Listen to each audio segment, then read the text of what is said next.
Capítulo 10. Nas Minas Gerais. O sol nascia nas montanhas verdes. Os passarinhos começavam seu passeio matinal em busca do desjejum. O casaril imponente de Diamantina se via quase ofuscado pela posição de destaque da igreja de São Francisco de Assis, com sua torre única à esquerda. Começava o ano de 1879. A lei Eusébio de Queiroz e a do ventre livre já vigoravam no Império. Homens brancos, negros e mestiços lutavam pela abolição total da escravatura ultrajante, correndo riscos inerentes à defesa de ideias avançadas e revolucionárias.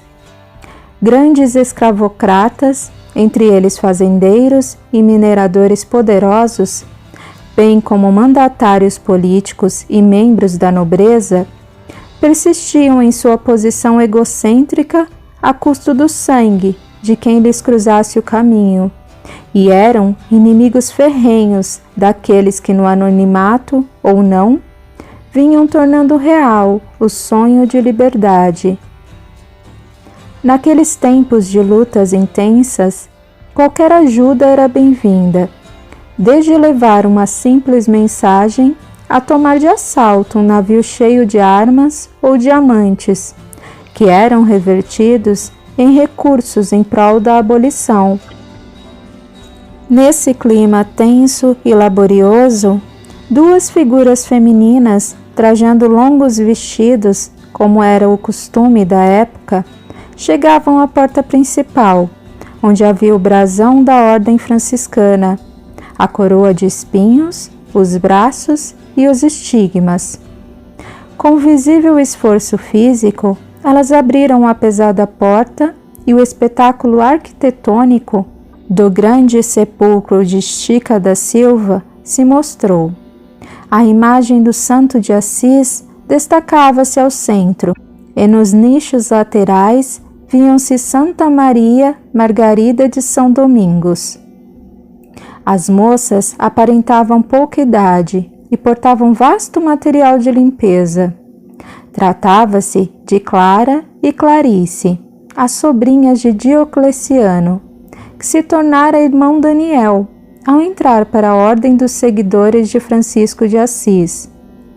Clara contava 15 anos. Inclinada à literatura, amava livros e poesias e passava horas a ler e escrever, o que deixava tranquilo o Frei, que sempre encontrava seus sermões dominicais prontos a tempo de os decorar. Era aventureira e traquina, além de ter comportamento quase bipolar. Ora, tinha um senso de humor hilário, ora se fechava em indefinível tristeza. Clarice, com 14 anos, era mais calma, tinha aptidão para o artesanato e as prendas domésticas. Era cheia de ideias e sem coragem para executá-las. Todavia, para isso contava com o incentivo e a conivência da desmiolada irmã, que até tentara manter certo equilíbrio, mas de repente perdia completamente a compostura. Lázara, irmã do Frei e viúva na ocasião, em seu leito de morte, fizera o irmão prometer cuidar das pequenas, que contavam apenas 4 e 5 anos, quando vítima de doença desconhecida, que mais tarde conheceríamos por mal de Chagas, veio a deixar o corpo físico encerro. Desde então, as crianças ficaram sob os cuidados do tio e de um escravo que os servia. Foram criadas dentro da igreja, ajudando no ofício das missas e demais atividades religiosas. Tidas como santas meninas, título que apenas o tio não acreditava ser merecido, eram o sonho de qualquer mancebo para o matrimônio. Afinal, quem não gostaria de desposar tão recatadas, puras, inocentes moçoilas? Depois de cumprimentar amavelmente as beatas que passavam e contemplar a cidade rodeada de verde, com suas ladeiras e casarões, as santas sobrinhas do Frei fecharam a porta atrás de si, e Clara desatou a rir. Sempre tinha esses ataques de riso descontrolado, quando olhava o teto da igreja e se lembrava dos irmãos franciscanos, que teriam sido pintados com cara de ratos. O protesto de José Soares de Araújo por não ter recebido da Irmandade o valor combinado. Clarice olhou para a irmã e fez um gesto reprovador. Ainda consegue rir disso? É muito engraçado. Era, mas já perdeu a graça. Credo, Clarice, parece mal-humorada. E não deveria, com tanta coisa para limpar. E nosso tio acha que não podemos ter a ajuda dessas beatas. Olhe, eu sei de uma maneira de fazer essa limpeza rapidinho. Quer ver só? Num gesto brusco, Clara ergueu as saias e, emitindo sons com a boca, pôs-se a dançar com a vassoura, o que fez a irmã cair em gostosa gargalhada. Parece uma escrava dançando. E por falar nisso, o escravo do Capitão Mor esteve ontem com nosso tio. Pelo que pude perceber, o capitão quer falar com ele. Acho que está louco para se casar, desde que enviou o voo.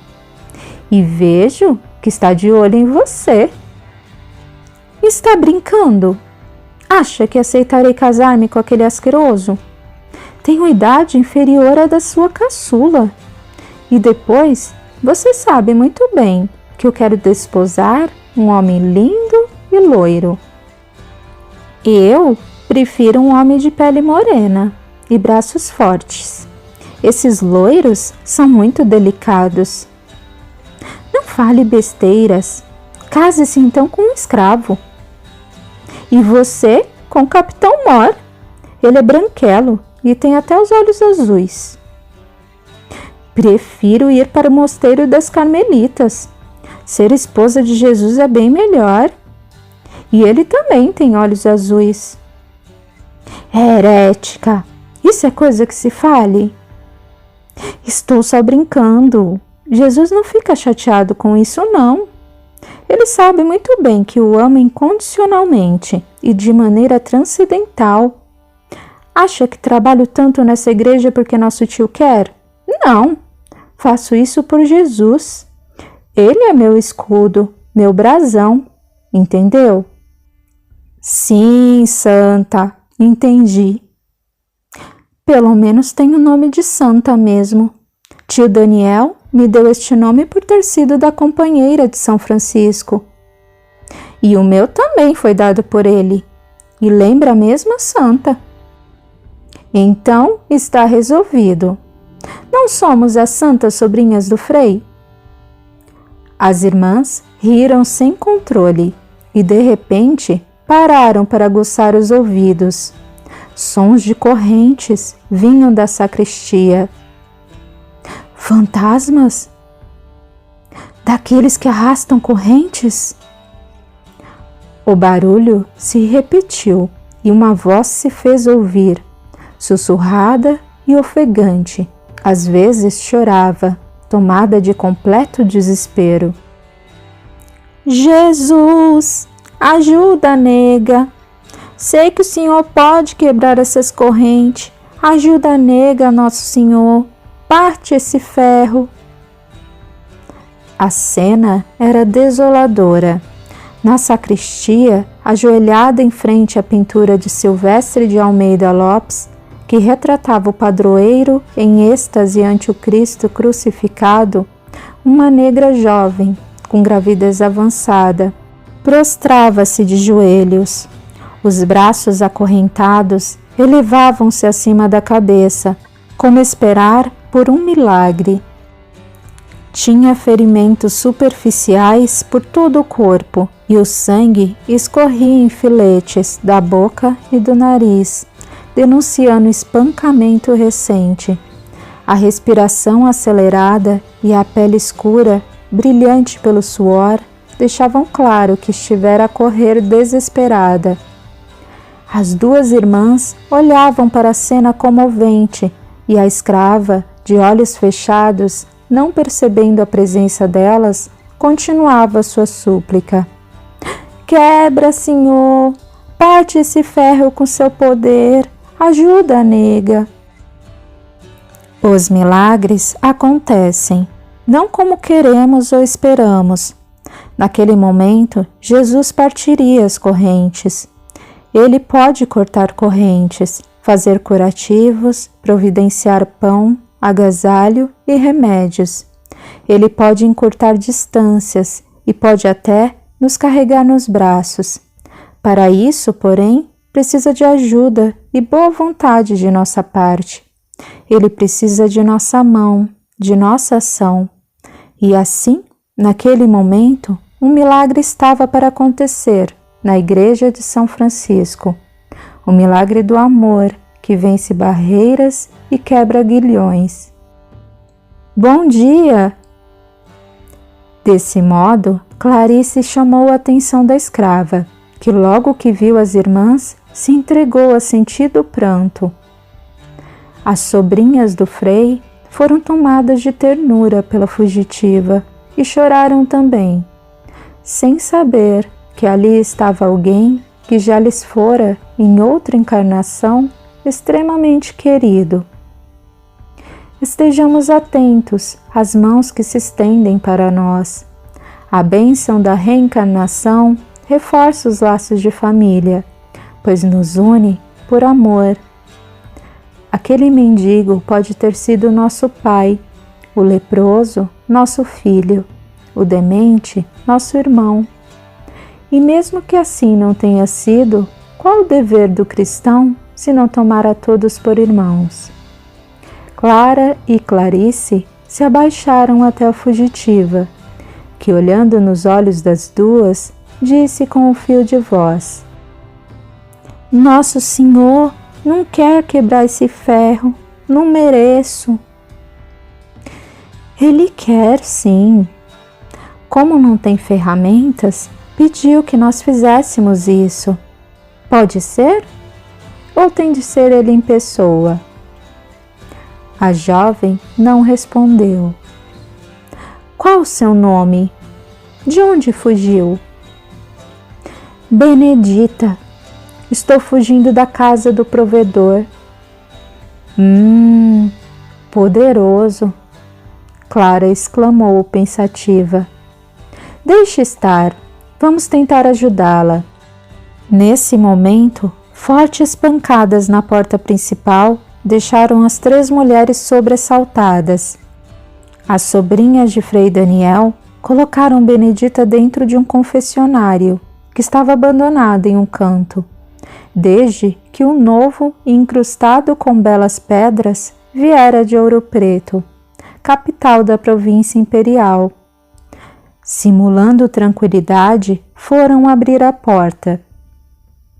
2 dragões, como eram chamados os militares, estavam apostos na porta da igreja, trajando uniformes em amarelo, ouro branco e azul, e envergando perucas brancas com cachos que desciam até os ombros.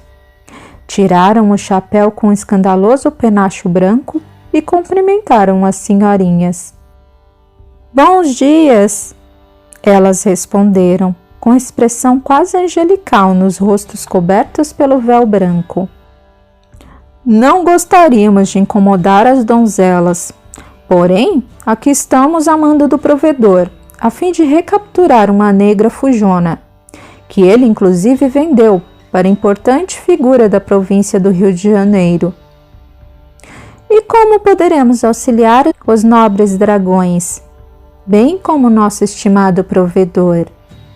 Indagou Clara, que assumiu a conversação por ser mais dissimulada. Temos informação de que a negra entrou pelos fundos desta igreja. Não vimos ninguém por aqui. e sentir-se-iam incomodadas se procurássemos por ela pela nave? Na verdade, sim. Contudo, leis são leis. Podem entrar e verificar que ninguém se encontra aqui, além de mim e minha irmã. E Jesus, é claro. Os militares não se fizeram de rogados e entraram pela igreja, fazendo estrondoso ruído com suas botas negras. Andaram por toda a nave e caminharam para a sacristia, no que foram seguidos pelas irmãs. Para alívio de ambas, não olharam dentro do confessionário. No fundo, não acreditavam que a escrava estivesse na igreja. Quando se despediam, um gemido baixo e sufocado interrompeu-os. O que foi isso? Um deles perguntou, sem se dirigir a ninguém em particular. Fui eu, disse Clara, retirando o véu e soltando a enorme cabeleira negra e encaracolada. Desculpe-me, senhores dragões. A verdade é que não posso ver homens de uniforme. Não consigo ficar em silêncio. Aproximando-se do esconderijo, quase gritou, dirigindo-se a Benedita, de maneira implícita. Silêncio! Entenderam? Não consigo. Senhorinha? É verdade, eu começo a gemer e suar e tenho ímpetos de me despir. Vocês são bonitos e aposto que são fortes. Não pensa assim, irmã? Sim, eu penso.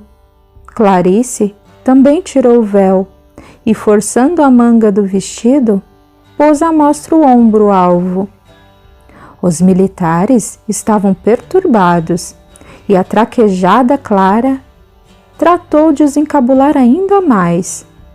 Ora, senhores, estão com medo de duas mocinhas? Quando eles finalmente se deixaram levar pelo jogo sedutor das irmãs, ela simulou um susto. Meu Deus! Ouvi passos. São as sandálias de meu tio. Saiam correndo daqui, ou só Deus sabe o que lhes sucederá. A culpa não é nossa. Vocês... E acha que ele vai acreditar que suas santas sobrinhas tentaram seduzir dois dragões? Nem ele, nem ninguém. Vão acabar presos e perdendo a carreira de armas. Corram, fora daqui, rápido! Os militares saíram como coriscos. Clarice se apressava em prender os cabelos e recolocar o véu, enquanto a outra se sentou no chão, gargalhando. Não precisa pressa, Clarice. Não ouvi nada. Nosso tio não está vindo? Claro que não. Eu queria colocar esses ridículos para correr. Ou acha que estava falando sério? Eles nem são loiros. Sua doida! Não sabe como estava com medo. Desculpe, mas a idiota amor da Benedita soltou um gemido e não pude pensar em outra coisa. Bem, temos de ver por que ela fez isso. Ao abrir a porta do confessionário, Clara gritou de pavor. Benedita entrava em trabalho de parto, sangrava, mordendo a mão com força para não deixar escapar ruído algum. Meu Jesus! Clara, vá buscar nosso tio! O Frei e as sobrinhas ocupavam a casa mais próxima da igreja, e em poucos minutos Clara estava de volta com ele, tendo explicado a situação sem maiores detalhes. Pegando a toalha do altar, ele tomou a escrava nos braços e a cobriu. Nas ruas, apesar da curiosidade, ninguém ousou questionar quando o Frei declarou tratar-se de figura nobre que se sentirá mal na igreja e não gostaria de ser identificada. Colocando Benedita em leito confortável de sua própria casa, tomou o coche e foi em busca de uma parteira, Esta, quando chegou, já encontrou o bebê nascendo. Cortou o cordão umbilical e depôs nos braços de Clarice um menino miúdo, que por ser recém-nascido tinha a pele branca, o que deixava visível estranha mancha avermelhada que lhe tomava o pescoço de orelha a orelha. As mãos possuíam apenas os polegares. Os outros dedos não se definiam, eram grudados. Quando pensavam que o susto tinha passado, Benedita se contorceu de dor. A parteira tocou-a e anunciou que outra criança estava vindo. O segundo bebê da escrava parecia um natimorto. Foi com grande esforço que Normanda, a parteira, conseguiu fazê-lo respirar. Frei Daniel exclamou, sorrindo, que era uma menina. Normanda olhou para a criança e afirmou que achava ser um menino. A discussão se alongou por alguns minutos, até que, chegando bem próximo ao bebê, o religioso concordou. Sim, é um menino. Que estranho, tão diferente do outro. Eu nunca vi coisa igual, mas é menino, não é? É mesmo um menino. E não é só isso que me intriga. Ele é estranho, parecido com a filha da Kenga, chefe da casa de Belzebu. Agora, Normanda, preste atenção. Se alguém souber do que ocorreu aqui hoje, prometo a você que chamo Deus para uma conversa ainda esta noite. Dou a ele seu nome e endereço e peço que a mande para o inferno, sem remissão. Lá ficará queimando nas chamas ardentes e um demônio a espetar suas carnes e banhas com um tridente para ver se cozinhou. E adianto, nunca estará no ponto.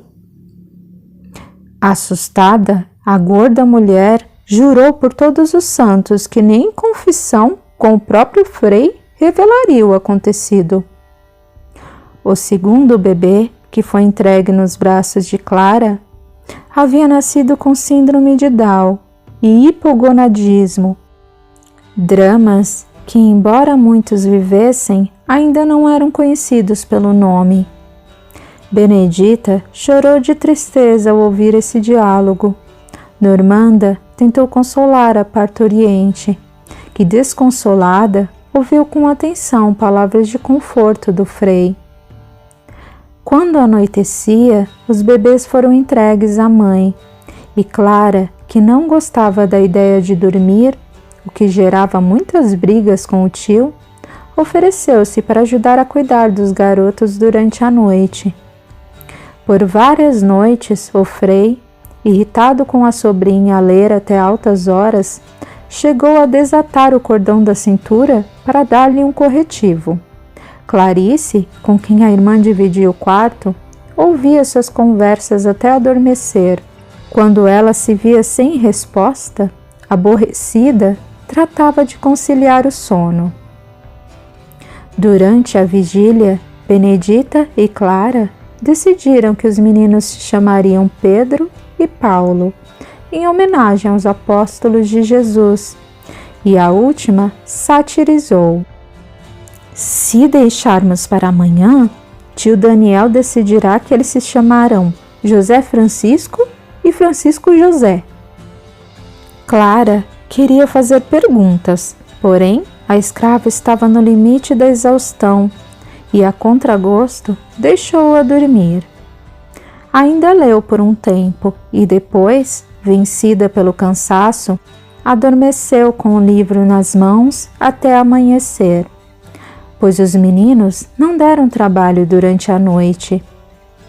Logo após o desjejum, Frei Daniel foi ter com Benedita, acompanhado pelas sobrinhas. Com seu jeito autoritário, que conseguia camuflar seu grande e belo coração, ele começou a inquirir a negra. Benedita, ontem respeitei sua dor e seu cansaço. Quase não dormi de tantas perguntas sem resposta em minha cabeça. Pois faça as perguntas e a nega responde. Muito bem. Explique-me por que fugiu da casa de um homem tão poderoso neste estado e em plena luz do dia. Meu marido fugiu para o quilombo faz uns 6 meses. Ficou de vir me buscar quando eu desse à luz, mas o provedor me vendeu para alguém da província distante, que estava pronto para me levar. Se eu fosse, nunca mais meu marido me encontraria. Pedro e Paulo são beneficiados pela lei do ventre livre. Não poderia escravizá-los, até porque não são perfeitos. Ela baixou os olhos tristemente. Clara interveio. O que pretende agora? Estou perdida, senhorinha. Preciso avisar a meu marido onde estou para que possa vir me buscar. E pretende empreender a arriscada viagem até o quilombo com essas 2 crianças tão frágeis? Pense bem, minha filha. Frei bondoso, meu destino, bem como nossos outros 9 meninos que nasceram livres, estão no quilombo. Preciso encontrá-los. Deixaria Pedro e Paulo? Se tivesse alguém que pudesse amá-los e cuidar deles, com coração partido eu deixaria. Os pobrezinhos não suportariam a viagem. Não mesmo. E igualmente triste, lhe digo que abrir mão de sua família por eles será infortúnio maior. Infelizmente, não viverão muito. A escrava chorou outra vez. O que eu faço, Frei? Quer alguém para amá-los e cuidar deles? Pois eu tenho 2 sobrinhas que precisam de alguém para amar e cuidar, e consequentemente sossegarem. Deixe os pequenos conosco. As irmãs se entreolharam assustadas. Tio! Protestou Clarice. Não poderemos mais ir aos bailes, passear ou tomar banho de cachoeira? Teremos de ficar cuidando deles dia e noite? Acalmem-se. Terão ajuda minha e das servas da casa. Clara respirou aliviada. Além do mais, vocês ainda terão alguns dias de irresponsabilidade, até que Benedita se recupere e possa partir. Provando que sou muito benevolente, vou até lhes dar uma chance de aventura. Deverão encontrar Justino e avisar a ele onde se encontra a esposa. Os olhos delas brilharam e um sorriso iluminou seus rostos.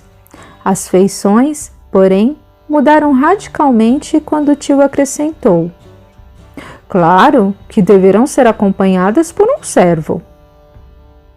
E onde acharemos esse tal Justino? Nem imaginamos onde fica o quilombo. Esse é um dos segredos mais bem guardados do seu povo. Existe um ponto de ligação entre o quilombo e a cidade, Benedita respondeu. Também é um segredo impenetrável do meu povo, que vou revelar, porque confio em vocês. E também não tem opção, não é? É verdade. Mas e quanto ao servo? É de confiança? Lúcio é o maior fofoqueiro de Diamantina. Dar com a língua nos dentes é uma tradição de sua família desde os tempos do Tijuco. Onde fica esse elo, Benedita? É muito longe? Não. O elo é a casa do escritor, perto da cachoeira, camuflada por árvores e pelo relevo. Ora, então podemos ir sozinhas, tio. Estamos sempre por lá, sem acompanhante. Ou acha que levamos Lúcio para tomar banho de cachoeira? O Frei olhou para Clara com um olhar reprovador. Está bem, poderão ir. Só que primeiro vamos ouvir Benedita. Ela as instruirá sobre a forma como deverão se comportar e quem deverão procurar. Esse tal escritor é o que nunca é visto e dizem passar o tempo todo viajando para a província do Rio de Janeiro? Sim, na realidade, não precisam encontrar o escritor. O elo, como disse Clara, são 2 mestiços baianos que servem na casa dele, José Paulo e Leonardo. O escritor viaja para o Rio de Janeiro para encontrar homens do topo do movimento abolicionista, como Joaquim Nabuco e José do Patrocínio, que são os líderes. Na maior parte do império, as pequenas agremiações estão sob comando e orientação deles. Você é muito bem informada, Benedita. Aprendi a ler a duras penas e leio sempre o informativo que circula na calada da noite. Esse jornal é feito pelo tal escritor? Sim, e distribuído pelos negros alforriados na alta madrugada. Qual o nome desse escritor, já que o jornal é assinado sob a alcunha de Cavaleiro das Sombras? André de Castro Alvim, o poeta? Ele mesmo. Contudo, os nobres que pagam para ouvi-lo declamar belas poesias nem em sono imaginam que ele é o Cavaleiro das Sombras. Já li poesias dele. São muito bonitas, embora nunca o tenha ouvido declamar. Paga-se muito caro e é muito raro. Dizem que ele já escreveu poesias até para membros da família real. É verdade. Meu santo de Assis, como pode haver uma organização tão grande e ninguém saber? Totalmente no anonimato. Nem eu, como confessor, tinha a mais remota ideia do que acontece nesta cidade. É por isso que ela existe. É totalmente secreta. E como deve ser feita essa visita a ele? Vocês só precisam pedir autorização ao dono da casa, se lá estiver, para falar com esses 2 baianos. Uma vez a sós com eles, contem tudo o que houve e digam meu nome e do Justino. Parece simples. Sim, difícil é quando juntamos um número considerável de negros fugitivos e seguimos para o quilombo. Eu posso avaliar. Tive notícias de que em cada viagem se perdem 3 em cada 10 negros. Se não forem mais. Bem, então fica resolvido assim. Clara e Clarice vão até a casa do escritor e avisam que dentro de 30 dias você poderá ser levada. Pedro e Paulo ficam conosco e você vai ao encontro de sua família. Meninas, preparem algo para comerem e partam. Ai, meu São Francisco de Assis, será que não estou deixando essas meninas se arriscarem demais? Aliás, será que não as estou criando muito soltas? Valei-me, meu protetor, estou fazendo tudo errado. Prometi a minha irmã que cuidaria delas. Não se preocupe, tiozinho. Todos nos respeitam. Julgam-nos suas santas e intocáveis sobrinhas. Pelo menos este título serve para alguma coisa. A custo, as 2 seguraram o riso. Pelas ruas da cidade, todos cumprimentavam as irmãs com respeito e, olhando para suas cestas, desejavam-lhe um feliz e tranquilo convescote. Depois que elas passavam, todos elogiavam tão irrepreensível conduta e tão educado comportamento. Apenas 2 dragões as viam de modo diferente, mas não ousariam contradizer a cidade inteira.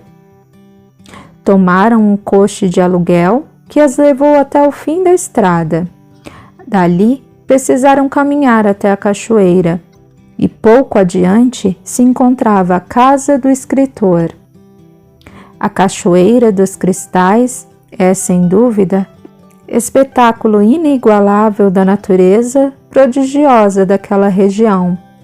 Ladeada de pedras e plantas, é composta de várias quedas de água que vão formando piscinas naturais, onde a água se torna esverdeada, espelhando a vegetação. Clara e Clarice sentaram-se em pedra próxima à água e molharam o rosto, as mãos e os pés. O calor era abrasador e desejaram não ser portadoras de uma missão para se atirarem nas águas cristalinas e geladas, como sempre faziam.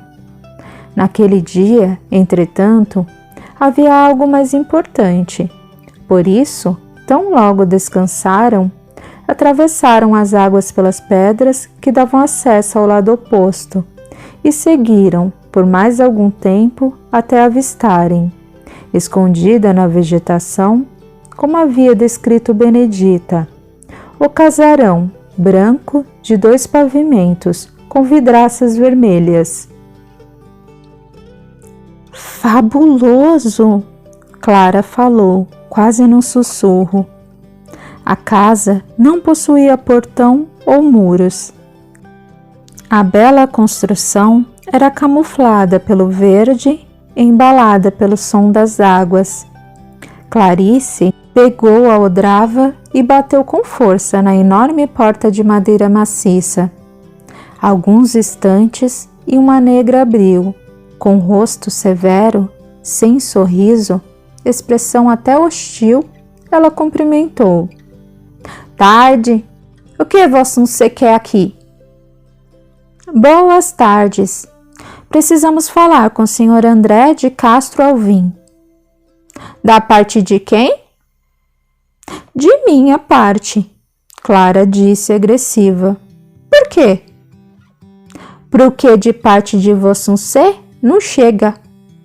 Fechou a porta, quase batendo-a no rosto das irmãs.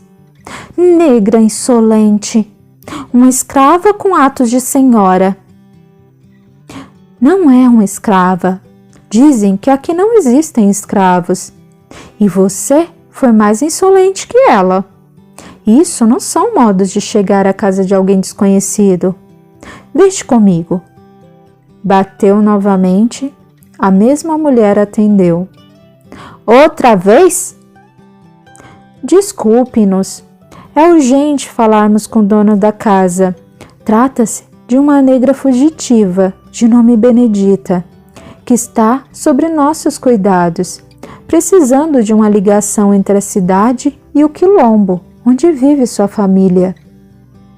A mulher mandou que aguardassem e desapareceu, casarão adentro. Alguns minutos depois, voltou e, com cara de poucos amigos, fez sinal para as duas entrarem. Elas acompanharam a serva até amplo salão, onde se encontrava o dono da casa, sentado em frente a uma grande máquina de escrever preta, modelo italiano, que já possuía teclado, rústico e arcaico, porém tecnologia de ponta para a época. Clara estaria extasiada com o artefato, não fosse pela presença do dono da casa, que não lhe permitia sequer piscar os olhos.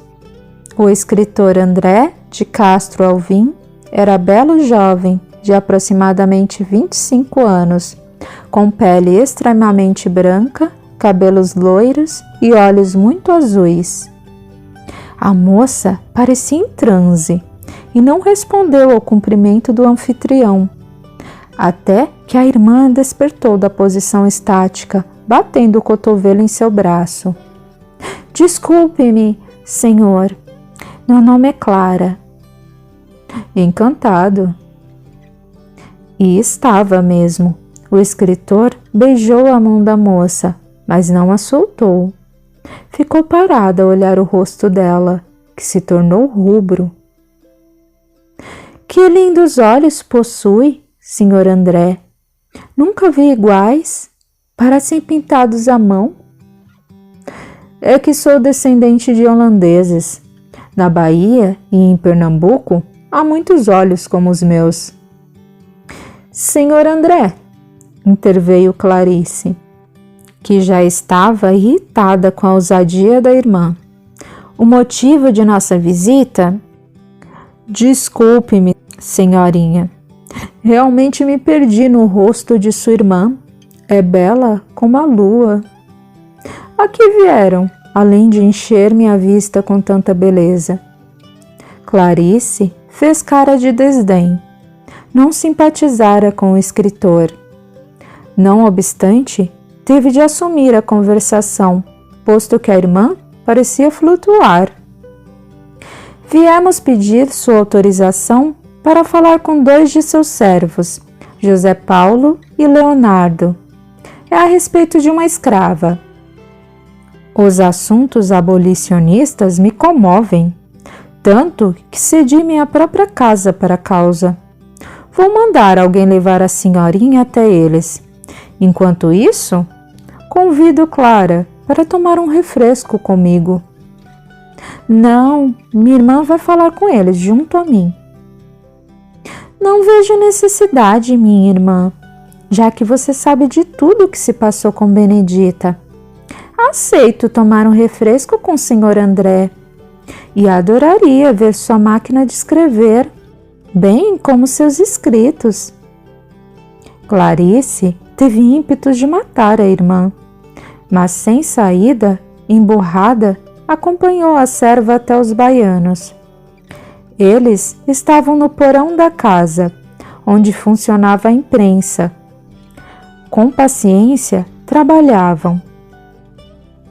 Cada letra espelhada, feita em ferro, era colocada na prensa, até ficar montado o texto. Depois, este era molhado com tinta para começar a confecção dos panfletos distribuídos, uma vez por semana, pela madrugada. A raiva que Clarice sentira com relação ao comportamento de Clara desapareceu como fumaça quando olhou para Leonardo, um mulato forte de traços marcantes. Seus olhos pareciam 2 jabuticabas a mirá-la. Era como se o conhecesse há anos. Seu coração acelerou as batidas. A voz morreu na garganta. O peito, oprimido, quase doía, e Clarice não conseguiu segurar as lágrimas, que escorreram teimosas pelo rosto ardido pelas queimaduras do sol durante a longa caminhada. Leonardo parecia estático, e mais atordoado ficou quando ela disse em um rompante: "O que você está fazendo aqui? Estava com saudade." José Paulo, estranhando o fato, dirigiu-se ao amigo: "Vocês se conhecem?" "Sim." "Quer dizer não?" "Perdoem-me, senhores, eu não os conheço. Trago um recado de Benedita, esposa de Justino. Ela está em nossa casa e o marido não sabe do seu paradeiro, entende?" "Nada temos a desculpar. Sente-se. Parece quase a desmaiar. O que se passa?" "Leonardo parece bêbado. Vocês estão escondendo alguma coisa?" "Não, meu amigo. Nunca esconderia nada de você." "Qual sua graça, senhorinha?" "Clarice. Sou sobrinha de Frei Daniel." "Está só?" "Não. Vim com minha irmã. Ela se encontra em palestra com o escritor." "Sente-se aqui e conte-nos essa história direitinho." A moça mirou o rosto de José Paulo e sentiu indizível ternura fraternal pelo desconhecido. O mulato, de olhos incrivelmente verdes, cabelos cortados rente e dentes muito brancos, fitou-a, e ela pôde notar a expressão de bondade e bravura naquele olhar expressivo. Teve de conter a vontade de abraçar o baiano, e narrou com minúcias o ocorrido na igreja e em sua casa. Ouviu os 2 amigos prometerem buscar Benedita assim que ela estivesse restabelecida do parto duplo. Depois, conduziu a desarvorada moça até a cozinha, de proporções gigantescas, onde uma mesa cercada por 32 cadeiras se encontrava ao centro, e serviu-lhe um refresco. Quando ela disse precisar partir, Leonardo se apressou em oferecer companhia até a cidade. A sobrinha do Frei não se fez de rogada e aceitou sorridente. Na sala, Clara e o escritor mantinham animada conversa a respeito de poesias e máquinas de escrever. A moça estava tão absorta na palestra e na beleza do dono da casa que, a seu ver, parecia anjo saído das mãos de Aleijadinho, que não percebeu os olhos penetrantes de José Paulo a fixá-la de maneira afetuosa, quase contemplativa. O mulato da Baía de Todos os Santos interrompeu a conversa com Clarice e Leonardo e imobilizou-se no umbral da porta alta e pesada. Em seu pensamento mais íntimo, desejou tomar nos braços a bela rapariga de pele branca como algodão e acariciar seus longos cabelos, apenas para admirar seu rosto suavizado pelo sono, envolvê-la em seu braço e nunca mais deixá-la afastar-se.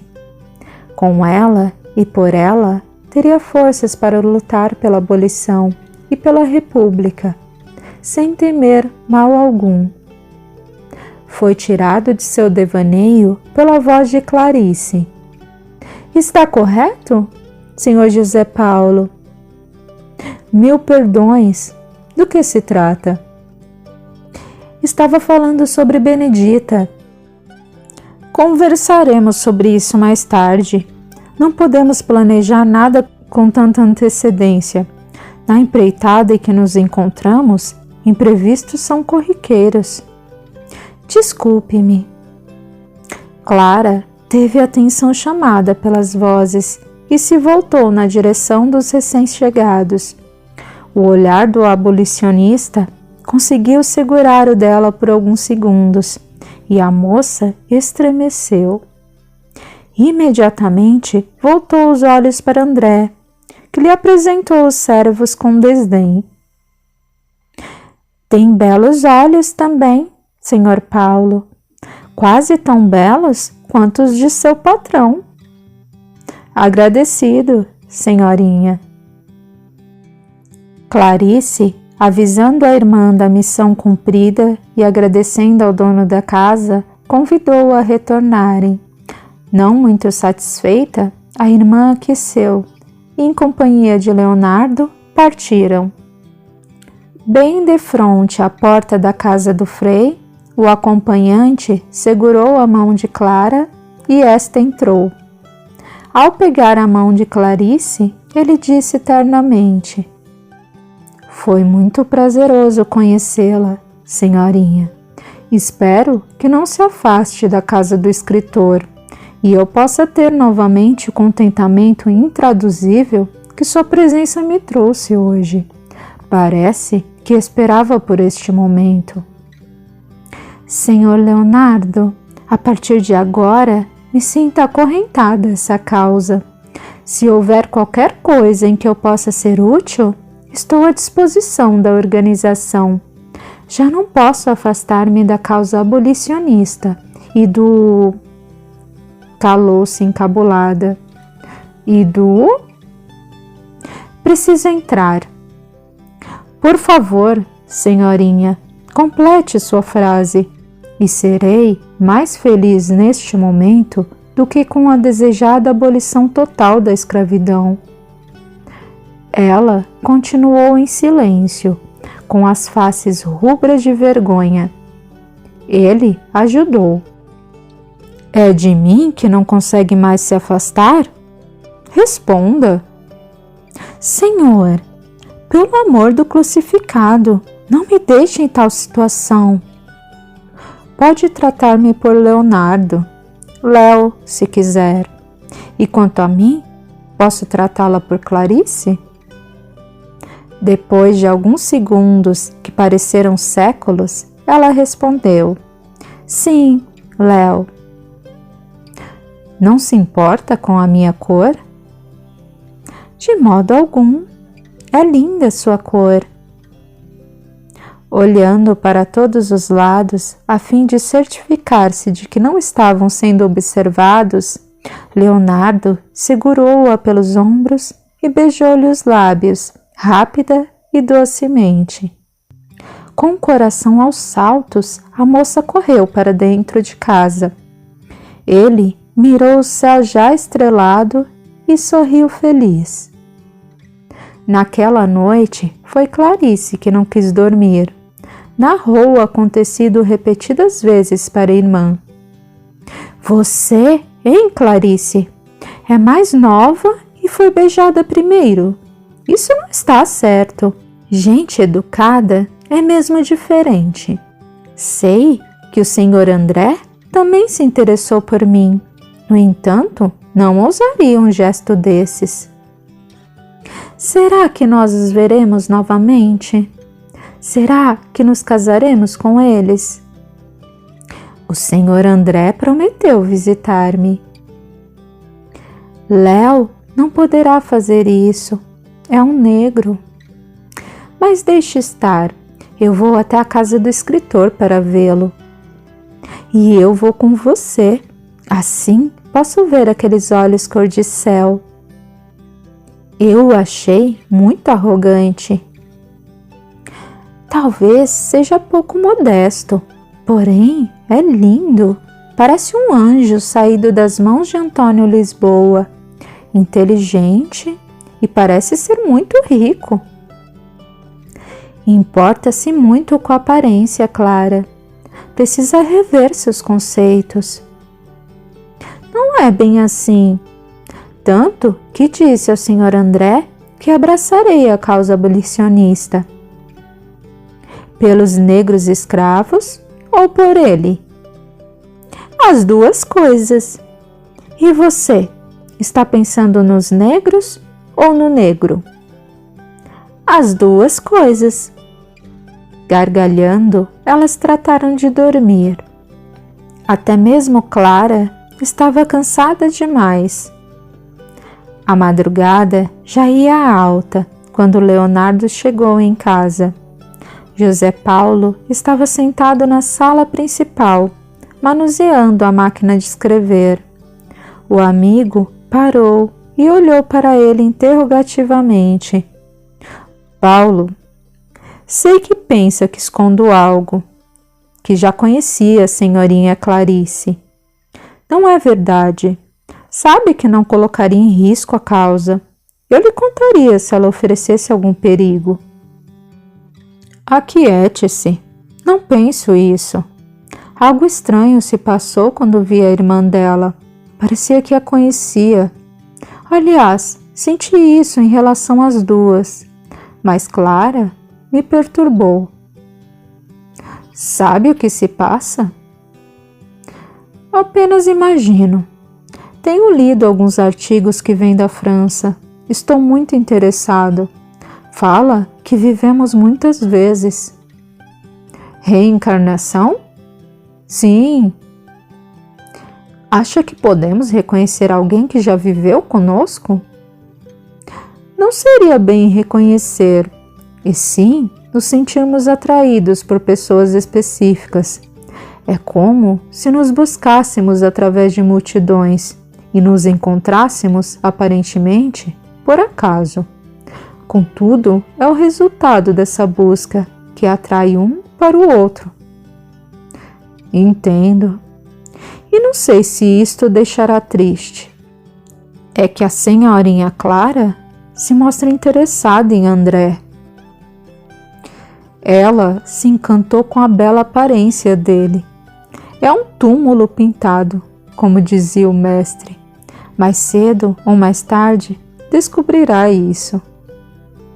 E cairá de amores por você?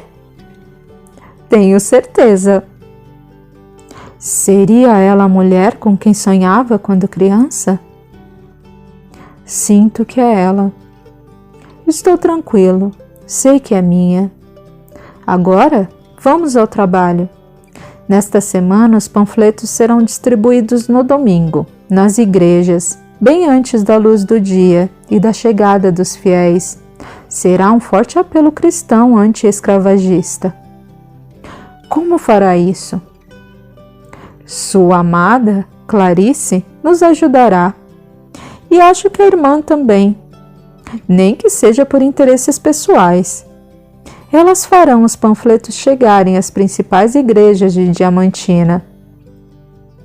No domingo seguinte, as igrejas da Luz, de São Francisco de Assis, Nossa Senhora do Rosário dos Pretos, Nossa Senhora do Carmo, Senhora do Bonfim, Senhora das Mercês, entre outras, amanheceram com os assentos repletos de panfletos da causa abolicionista, graças à ação de Frei Daniel, de suas sobrinhas e servas da casa, e em conluio com os negros zeladores dos santuários, foram colocados estrategicamente segundos antes de as igrejas serem abertas, impossibilitando a retirada antes que os olhos curiosos dos fiéis lessem seu conteúdo. Alguns foram tomados de sentimento fraterno, outros de ódio pelo abominável, insolente e ousado Cavaleiro das Sombras.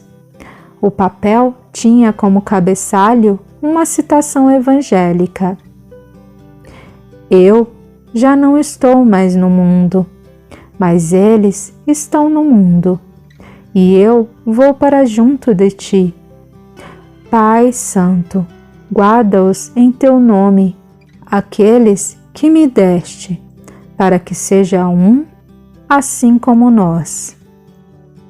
Em seguida, o Cavaleiro das Sombras escreveu: Ao deixar a vida física, Jesus não tinha bens, porém nos deixou em testamento o mundo inteiro, um mundo diversificado e exuberante, em figuras simétricas e assimétricas, dentro de uma natureza tão harmoniosa.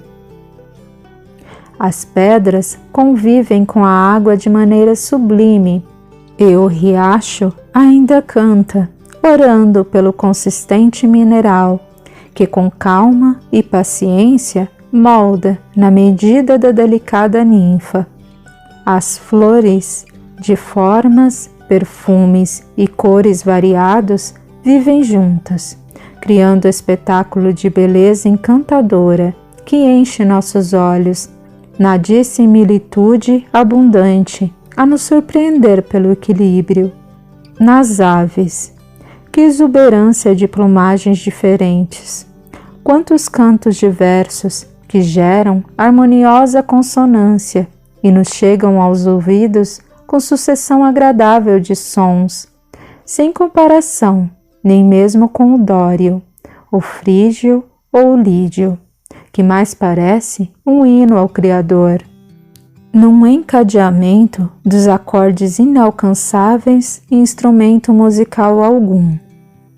O homem, entretanto, inadequadamente chamado racial, age como se fosse inferior ao mineral, ao vegetal e ao animal. Jesus pediu ao Pai que fôssemos um, que em meio à divergência de caráter hereditários, distintos em atitudes como água e pedra, ainda assim vivêssemos juntos, que variados em cores como as flores, coloríssemos a terra e não nos afastássemos, tornando os campos unicolores, em monótona monocromia. Que em muitos idiomas pudéssemos dizer eu te amo, pois o amor é linguagem universal, e se todas as línguas se unissem para louvar ao Pai, teríamos suavidade e sonoridade no estilo. Um acorde de oitava em homenagem ao Deus da diferença, ao Deus da riqueza de espécies. Um cão não maltrata outro por ser de raça europeia ou brasileira, ter porte maior ou menor, ostentar cores vivas na pelagem ou ser apenas branco. Um cão é sempre um cão. Porque conosco, seres pensantes, isso não seria possível? A pele é só para proteger as carnes, que são iguais. As carnes, por sua vez, protegem os órgãos, que também são idênticos. E o mais importante, o corpo serve apenas para abrigar o espírito, sopro divino, parte do Criador. Inteligência, energia sem cor, falando o idioma universal do amor do Cristo no Pai. Sermos um. Este é o mandamento, sem especificação, sermos um. Europa, África e América. Continuamos no mundo e o mundo é tudo isso. Longe se vão os tempos em que romanos diziam ter o sangue azul. Os troncos, as senzalas e os ferros cruéis estão pintados de vermelho, como o sangue de todos nós. Sejamos unos no Criador, como Ele é uno ao Pai. Este país é nosso, brancos, negros e índios. Ainda formaremos uma prole das mais belas já vistas, o resultado da harmonia da diversidade. Estamos no coração do planeta. Aqui deve imperar o amor sem condição, porque este é o plano do alto. Não deixem de estender a mão a nenhum irmão machucado, ultrajado e despido de todos os seus valores, somente porque veste uma cor diferente. Olhai os lírios do campo, olhai as aves do céu, que obedecem ao maior mandamento, melhor do que seres ditos racionais. Esta causa é nossa, de todos os brasileiros, natos e naturalizados, que ocupam a posição de coração do mundo. Não existe tarefa grande ou pequena nesta luta, para quem quer seguir a Jesus. Gritem não à escravidão e à monarquia. Temos o direito de governar nosso país com liberdade, fraternidade e justiça, colorindo esta nação com as cores do suor, do trabalho e da pele de todos nós. Estejam conosco nesta luta, e o Cristo estará em nós. Obrigado pela atenção, orem pelo Brasil. Que o Senhor dos mundos e o Mestre da terra estejam conosco. Nas semanas que se seguiram, os laços entre a casa do escritor e a do Frei se fortificaram intensamente. Clarice assumiu seu amor por Leonardo, deixando o tio desgostoso. Embora gostasse muito do rapaz, ele ficava a cismar em como cumpriria o que prometera à irmã. Dissera-lhe em seu leito de morte que casaria pessoalmente as duas, vestidas de branco, em uma única cerimônia.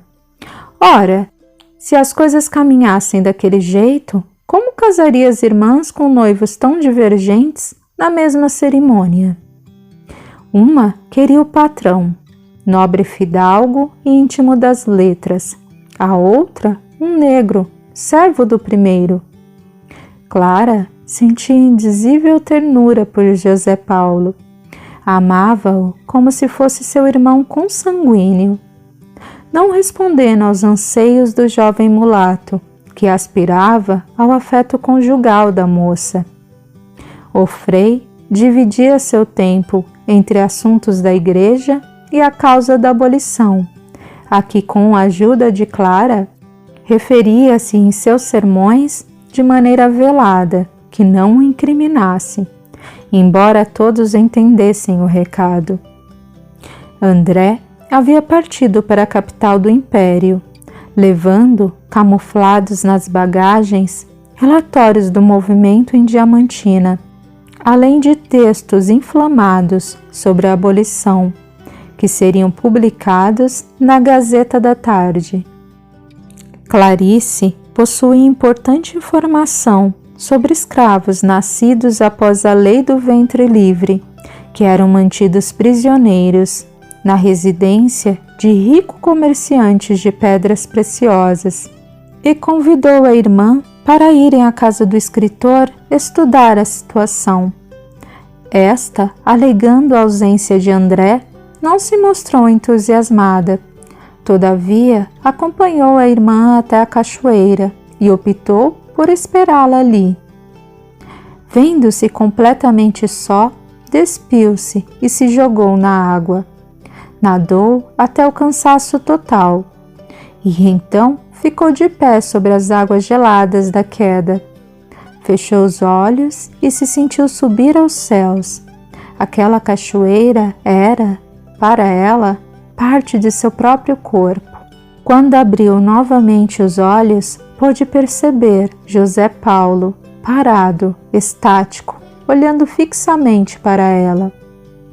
Calmamente saiu de sob a bela cascata e caminhou até ele.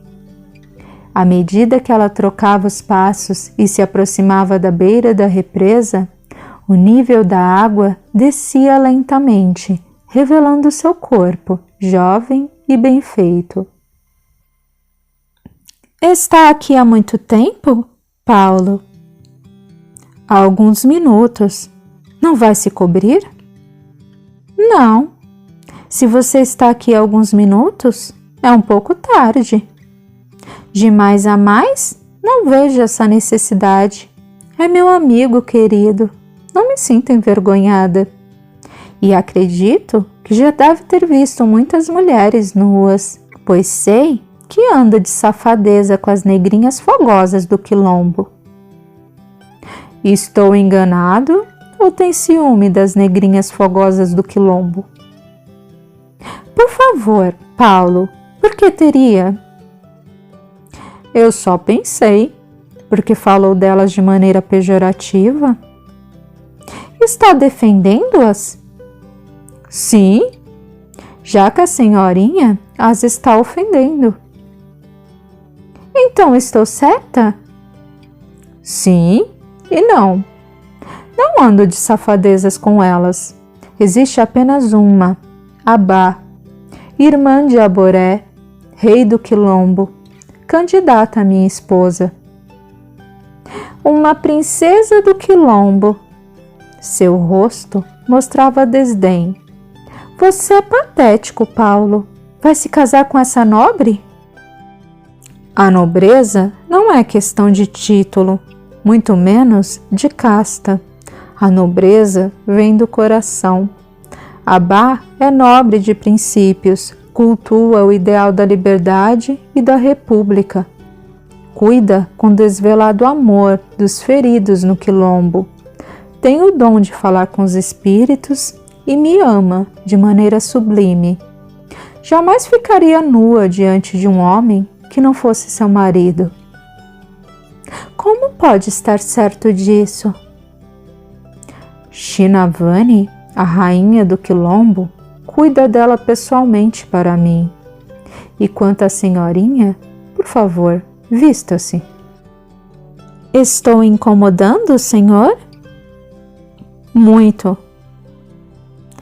Pode amarrar meu espartilho? Não, estou indo à cidade. Passar bem. Paulo, por que me trata assim? Desculpe-me pela alusão desrespeitosa que fiz às mulheres do quilombo. Clara, Clara. O pior cego é aquele que não quer enxergar. Vire-se, deixe-me ajudá-la com o espartilho. Por que abraça a causa se não pode abraçar os negros? Isso não é verdade. Não sou racista. É, sim. E se não assumir que é, nunca deixará de ser. É questão de autoconhecimento. Não concordo com a escravidão. Reconheço os negros como irmãos, brasileiros, e donos desta terra tanto quanto eu mesma. Apenas não os acho bonitos. Beleza é algo que vem de dentro. É o reflexo da grandeza espiritual. Há dias em que me acho bonito e outros em que me considero espantosamente feio. Você é bonito, Paulo. Sou negro. Acabou de falar que somos feios. Só que você é meu amigo e eu o amo. Eu acredito, pois lhe digo que o que é mais belo é aquilo que amamos. Shakespeare afirmou que não existe ninguém perfeito, até que nos apaixonemos. Ninguém é feio sob o olhar do amor. Por isso lhe digo que é a mais bela das mulheres de Diamantina. Não estou apaixonada por você. Bem sabe que pretendo firmar compromisso com seu senhor. Não quis dizer isso. Apenas declarei que é a mais bela mulher de Diamantina, mesmo porque Abá não se encontra nessa cidade. Vão para o inferno, você e essa tal Abá, nome ridículo. Abá quer dizer esperança. Sabe o que significa Clara? Diante da negativa dela, respondeu: o que não é escuro. Não é brincadeira. Clara quer dizer brilhante, ilustre. Paulo sentou-se à margem do lindo lago formado pela cascata, mergulhou os pés na água e passou a mirar o espetáculo da cachoeira dos cristais. Clara se sentou ao lado dele e, erguendo as saias, também submergiu os pés na limpidez assombrosa. Seus pés eram de alvura imaculada e a moça colocou um deles sobre o do mulato, que era mais moreno devido à exposição solar.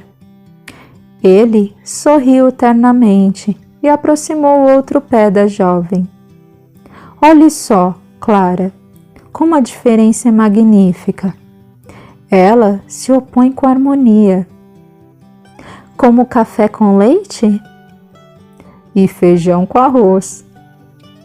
O dia e a noite? Minha pele e a sua. Paulo, sinto por você um amor de irmã, tão grande que me sufoca. Tenho vontade de abraçá-lo com toda a força que possuo e ficaria aqui com você eternamente, à beira deste espetáculo. Amo a sua voz e as coisas que fala parecem poemas. Não foi pelo Sr. André que abracei a causa, foi por você. Eu o amo como amo Clarice, meu tio e o pequeno Pedro, que tomei por filho. É um afeto ilimitado. Acho que foi assim que Jesus sugeriu que nos amássemos. E seu quase noivo? Não o inclui entre os que mais ama? Ele é lindo, parece um querubim. O amor nos faz ver belo o objeto amado. Porém, a beleza simplesmente não se faz amar. Sente amor por ele? Não sei. Isso virá com o tempo. E ele não é apenas belo, é bom e inteligente. Sei que é especial através de seus escritos. Também escrevo e sei que só colocamos no papel aquilo que sentimos. Olhe para o jornal que deixamos na igreja. A pessoa que escreve frases tão bonitas só pode ser um ser sublime. Nossa! Não me assustaria se me dissesse que ele anda sobre as águas.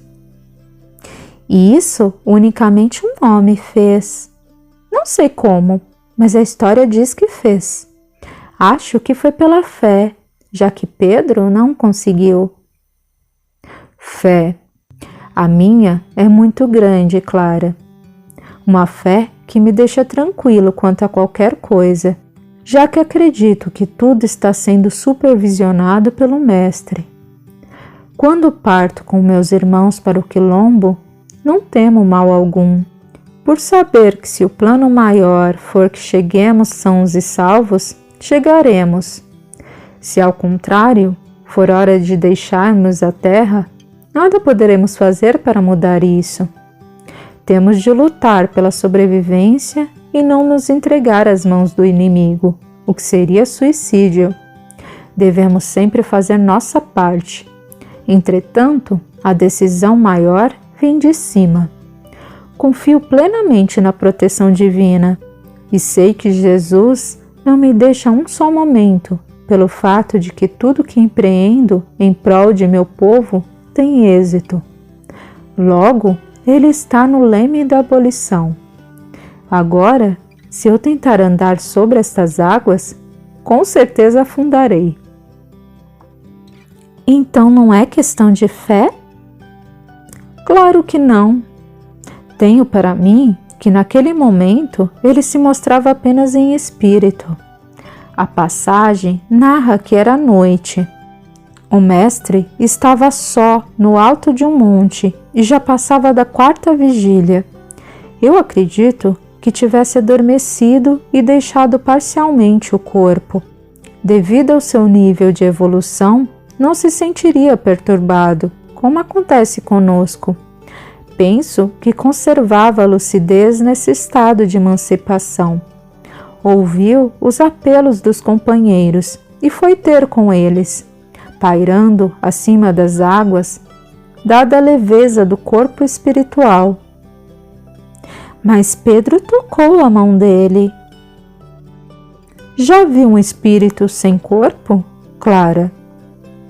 Sim, um velho negro que vejo quando mais preciso. Ele brilha como uma candeia e seu rosto traduz amor indefinível. Já o tocou? Não. Pois eu, sim. E digo a você que senti inclusive o calor de sua mão. Toquei-o tal qual Pedro fez com Jesus. Sua mão era consistente e possuía calos. Você também vê aquele homem negro? Sempre que mais preciso. Como agora, por exemplo. Está chorando, Paulo? Por quê? Fico desgostosa com essa tristeza. Não se preocupe comigo. Ando meio tenso. A viagem para o quilombo se aproxima. E ainda que nada tema quanto a mim, é muito triste saber que muitos saem e não chegam até lá. Por outro lado, vou rever minha família do coração. Sua princesa, não é? Trajando aquelas roupas despudoradas, com ombros e pernas à mostra. Nada mais ousado do que vi hoje aqui. Seu quase noivo já acompanhou até a cachoeira, Clara? Está louco? Nem meu tio vem comigo até aqui, apenas a minha irmã. Já disse que você é diferente, meu amigo. Não sinto vergonha em nenhum aspecto. Para você, sou como um livro aberto. Conto-lhe meus segredos mais íntimos e não me importo de estar sem roupas em sua presença. Paulo se pôs de pé abruptamente. Eu vou embora. Não aguento mais essa sua conversa. Espere! O que eu fiz? Não quero uma irmã. Nem preciso de mais amigos. Paulo, você me quer como Léo, a minha irmã? Quando começou com essa ideia absurda? Desde pequeno. Aliás, talvez antes mesmo de ter nascido. Clara, você embalou meus sonhos e neles dizia estar vindo para mim. Estou a esperá-la a vida inteira. Isso não é verdade. Lembro-me perfeitamente de sonhar com um homem e fazer-lhe essa promessa, mas esse homem não era você. E como eu saberia disso? Ele deve ter contado. Está tentando me enganar. De quem você está falando? De André. O homem dos meus sonhos tinha a pele branca como a neve, os olhos da cor do céu e do mar, e seus cabelos se misturavam aos raios de sol. Não era você. Como explica isso? Não sei explicar. Tenta seduzir-me com a história mais íntima e secreta da minha vida. Jamais contei, nem para Clarice, sobre o homem dos meus sonhos. Isto é cruel e desleal. Quer apunhalar pelas costas o homem que lhe dá abrigo e trabalho, e bondosamente oferece a própria casa para você trabalhar em prol de sua raça. Quer tomar agora seu lugar ao lado da noiva? Os olhos verdes de Paulo faiscaram de raiva. Acha que eu mentiria assim? Acredite você ou não, essa história também me é íntima, inexcedível, em pureza de afetividade. Apenas Leonardo a conhece, porque estamos juntos há 25 anos, nossa idade. E por que eu usurparia a história do Sr. André para seduzi-la? Esteve em minha frente como veio ao mundo, e não a toquei com um só dedo. Seja como for, eu aviso. Você se jogará em meus braços, sem que para isso eu precise mentir ou roubar histórias. Pretensioso e atrevido. Se o Sr. André descobrir isso, você estará prejudicando até a causa abolicionista. Ou acha que ele vai manter em sua casa um servo traidor? Pois conte a ele. A voz do abolicionista saía entre os dentes, denunciando a fúria de que era tomado. Apontando o indicador até encostá-lo no nariz da moça, continuou. E não se esqueça de contar que saiu nua de dentro do lago, caminhando insinuante em minha direção. Servo insolente, desaforado! Paulo andou vagarosamente até Clara, que não conseguia mover um só músculo, olhando fixamente nos olhos verdes do amigo. Com o braço esquerdo, ele a pegou pela cintura, em um gesto brusco, indefensável, e mirou seu rosto. Usou a mão direita para afastar os cabelos dela do rosto e beijou seus lábios por longo tempo. Um torvelinho de emoções assolou a jovem, que esperava seu loiro príncipe encantado e naquele momento se sentia completamente lânguida nos braços de um negro.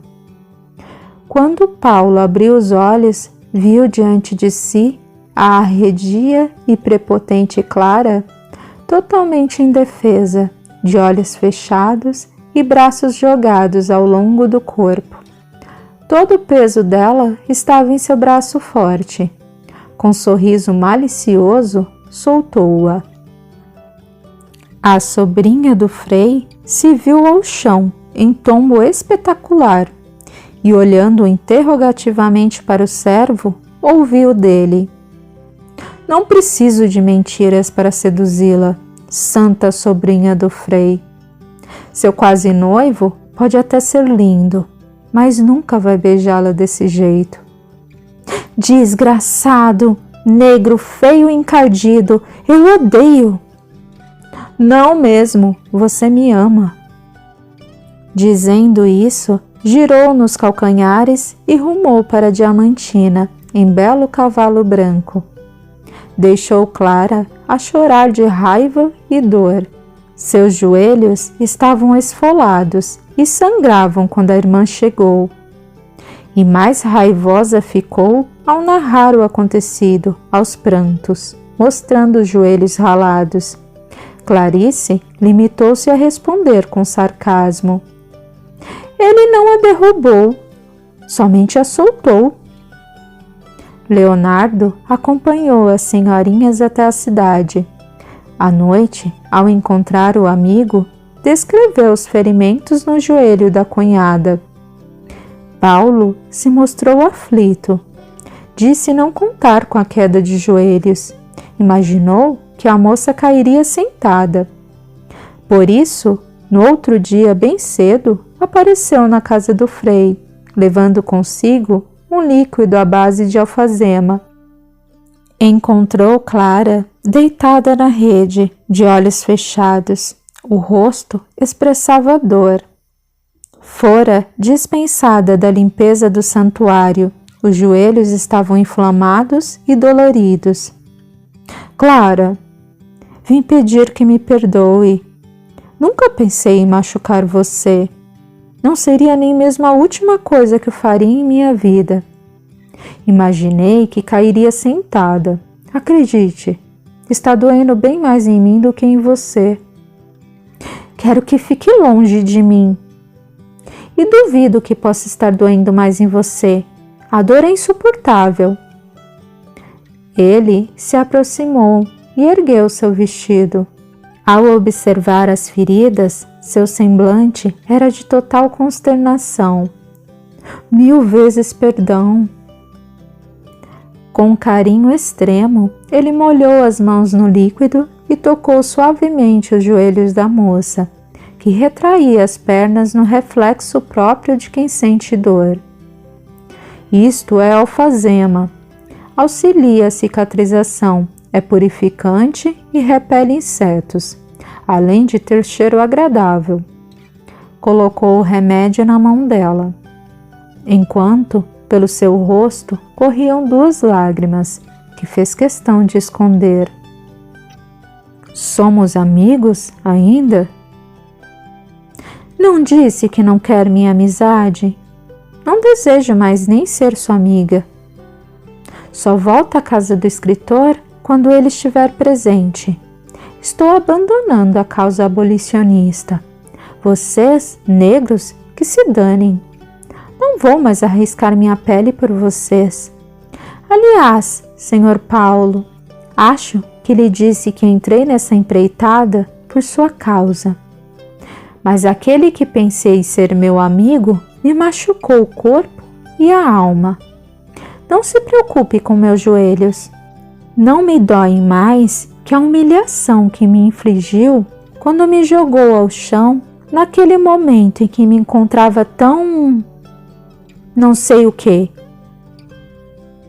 Se algum dia puder me perdoar, sabe onde estou, além de continuar em seus sonhos. Vá embora. Ele saiu em silêncio e Clara chorou desconsolada. Clarice se achegou a ela e, sentada na rede, colocou a cabeça da irmã no colo até que esta adormecesse. Clara se viu em local belo e iluminado. Um negro idoso se aproximou. Pai Fulgêncio, por que me deixou sozinha? Minha menina, não está sozinha. Estou aqui, como sempre que precisa.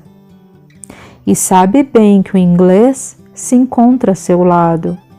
Não se deixe levar pelas aparências. Não aposte na capa de um livro ou na casca de uma fruta. O interior só é visível com o coração. Aprenda a ver com os olhos do Mestre. Lembre-se de quando ele falou dos sepulcros caiados. O espírito imortal sobrevive à carne perecível. Imagine o gosto amargo em sua boca se, ao chegar de volta à pátria, perceber que deixou de viver uma história de amor ao próximo apenas porque não viu através da pele. Conceição e Pedro foram acolhidos com carinho. Sei que receberá Cristóvão e Gabriela da mesma forma. Foi capaz até de dar algum afeto ao seu verdugo, netinho. Por que só não quebra essa barreira com a alma mais querida de sua alma? Ajude-me, pai. É exatamente o que estou tentando fazer agora. No entanto, quebrar esse preconceito depende de você. O que é um corpo? Não disse a ele certa vez que não seria feio em nenhum lugar, em nenhum tempo, em nenhum corpo? Sim, eu disse, e não menti. Por que não estou conseguindo? Preconceito, racismo, capricho infantil, fazendo valer as coisas fúteis. Então, me dê um sinal quando estiver de volta. Ajude-me a reconhecê-lo. Qualquer sinal. Filha, você já teve tantos. Olhe para seus joelhos. Ela começou a chorar. Eles doem, pai. Estou com tanta raiva. Ele me machucou. Você o machucou bem mais.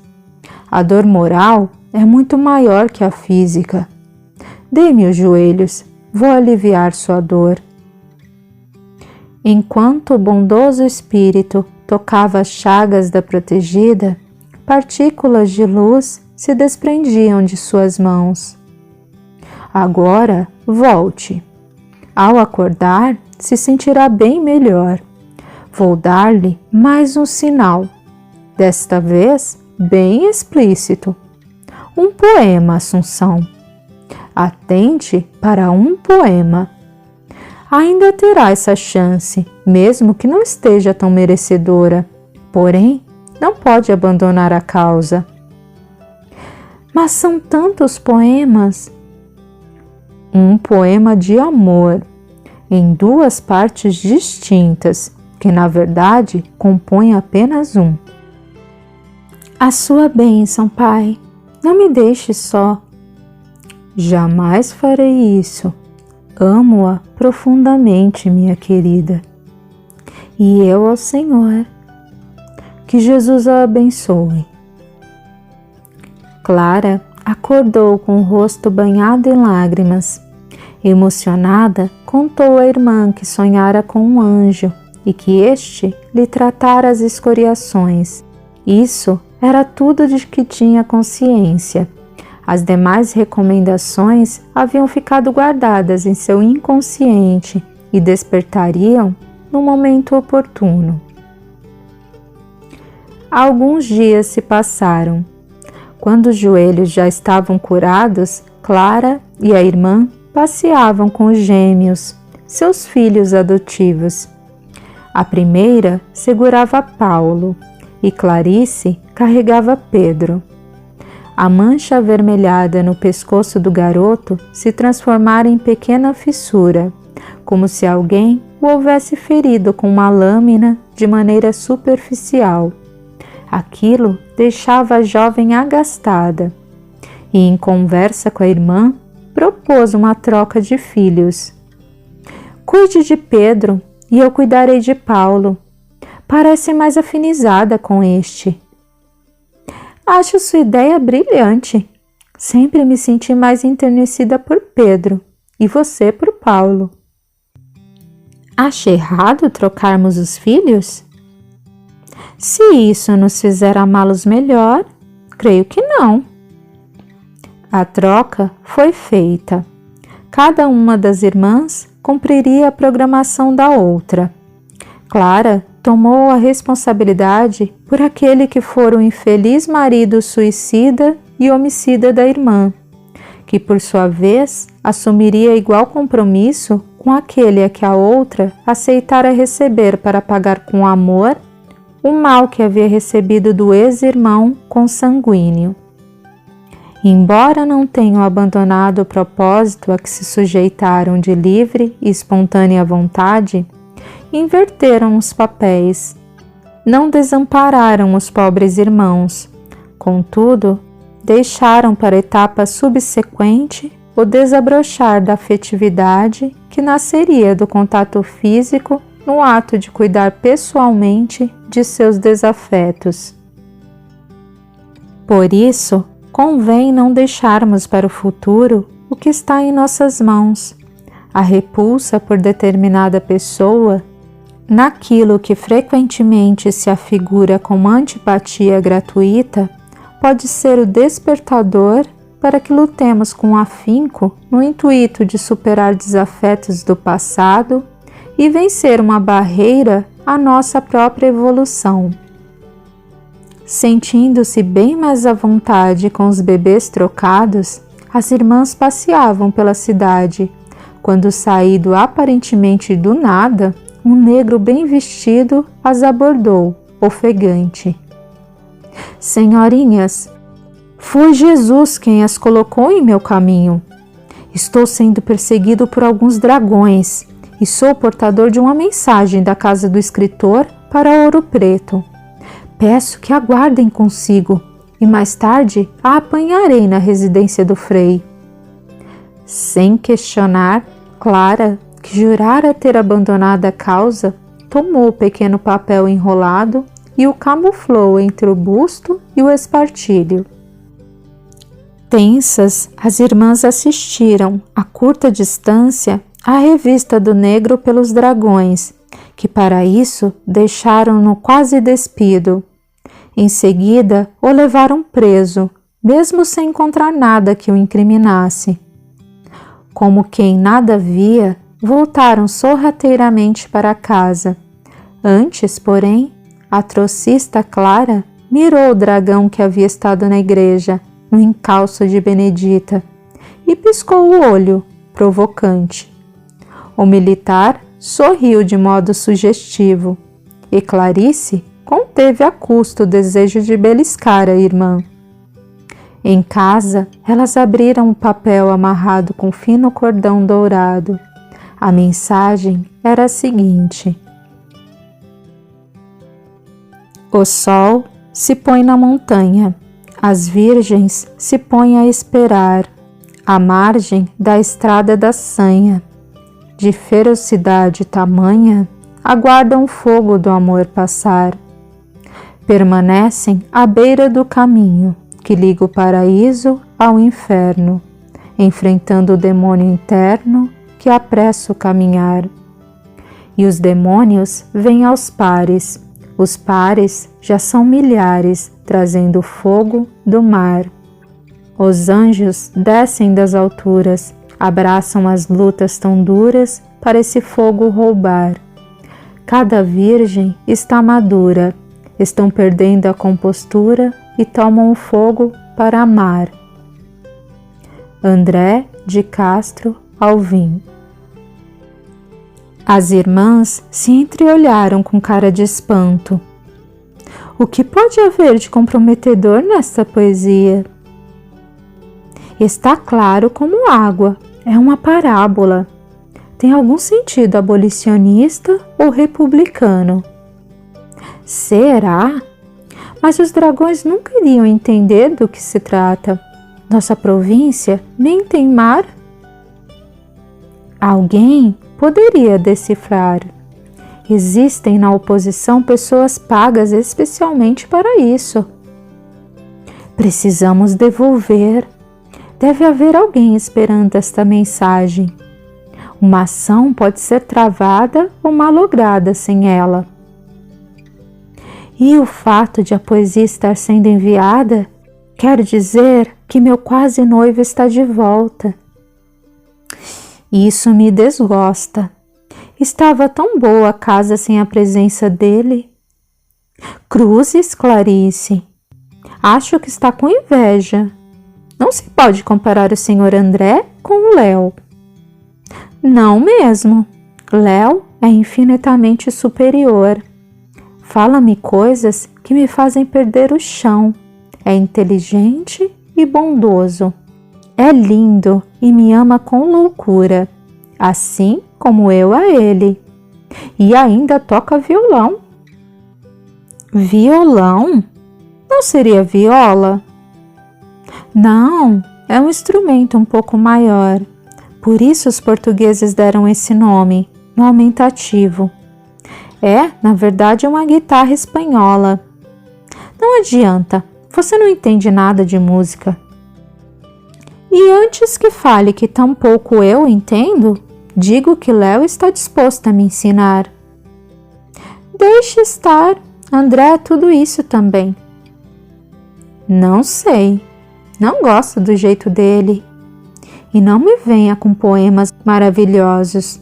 Duvido que ele sinta o que escreve. Mudemos de assunto. Vamos tratar de deixar os meninos com aquela que os pariu e corremos até a casa do escritor. Esta mensagem pode ser urgente.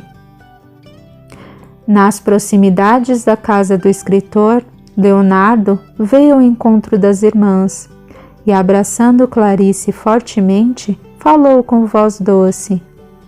Minha nega, não vejo a hora de estar tudo acabado para eu contar a todo mundo o quanto você me é essencial, como o próprio ar.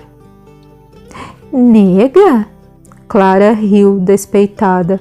Como pode chamar de nega essa figura tão alvejada? Eu adoraria ser uma negra para não ter de esperar por esse dia. Tudo bem, nega, vamos entrar, ela exclamou sarcástica.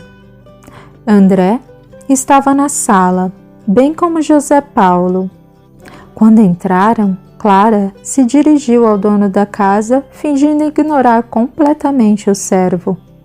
Depois de explicar em detalhes o ocorrido e perguntar qual a analogia daquele poema, com cara de enfado, ouviu o quase noivo explicar. Senhorinha Clara, não precisava se preocupar. Isto é uma inocente poesia que dediquei a um casal de amigos nobres da capitania da província, que contrairão núpcias em breve e irão para o Rio de Janeiro conhecer o mar. E por que o homem que a portava estava tão tenso? Esses servos são cismados. Não sabia que o continha a mensagem e deve ter morrido de medo dos dragões. Só que ele está preso. Não fará nada para ajudá-lo? Não posso ausentar-me de casa, minha querida. Preciso escrever como Cavaleiro das Sombras. Paulo interveio. Faça seu pedido oficial ao Capitão Mor, escrito de próprio punho. Assine e eu irei até a prisão, em seu nome, trazer Joaquim para casa, já que nada foi encontrado que justifique sua prisão. Ótima ideia, servo. Estando tudo pronto, André beijou a mão de Clara e despachou o servo para a cidade. Durante o trajeto, Leonardo conversava com Clarice e os outros seguiam em silêncio absoluto, até que José Paulo, tomado de angústia, perguntou a Clara: quer saber exatamente o que evoca a narração alegórica da poesia? Ou acreditou no seu quase noivo? Não acreditei. Senti que tentava ludibriar-me. Não confia em mim. Você pode contar? Posso. Substitua virgens e anjos por negras e negros. O fogo do mar por navio abarrotado de armas. Demônios por dragões. E os locais estranhos por localização específica de onde as armas, vinda de São Paulo, entrarão em Minas. Vão assaltar um carregamento de armas? Dentro de poucos dias.